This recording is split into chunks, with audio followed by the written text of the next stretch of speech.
Thank you very much, Mr Stringer, and thank you for calling me in this important debate, and thank you to my good and honourable friend, the member for Gower, for opening this important debate on behalf of the Petitions Committee.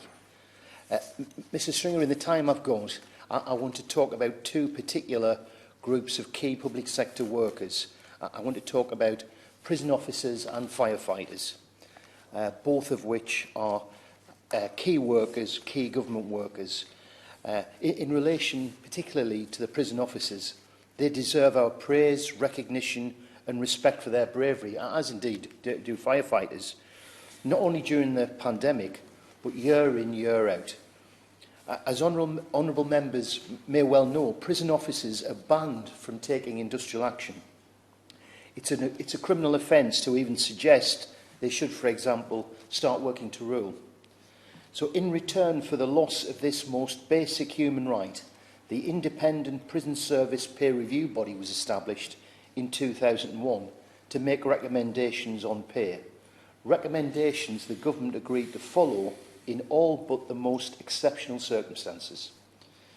Indeed, to encourage people to join and stay in the prison service, the Independent Prison Service Peer Review Body recommended significant pay rise for Band 3 officers on fair and sustainable contracts with new modernised terms that have in effect created a two-tier workforce. 5 months ago, the government promised to consider this recommendation and consult with the recognised trade union, the Prison Officers Association, on implementation. However, on Thursday last, the government rejected the recommendation, claiming it was unaffordable and without having had any discussion with the Prison Officers Association. Prison officers are understandably angry and have accused the government of nothing less than pay betrayal. I understand that the Prison Officers Association intends to launch a legal action against this decision, and I hope that we'll receive the full backing of all honourable members in this place today.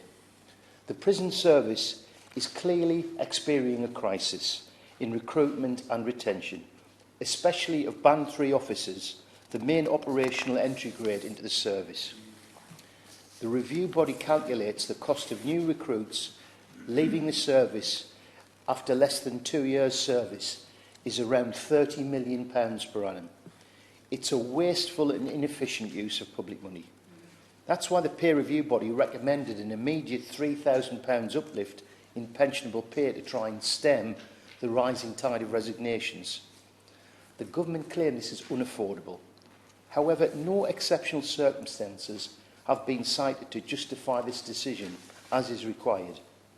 The government have indeed earmarked around £4 billion for a new generation of private prisons, yet they claim to have no money to pay prison officers. This is quite frankly an abuse of power, and it's an insult to people's intelligence.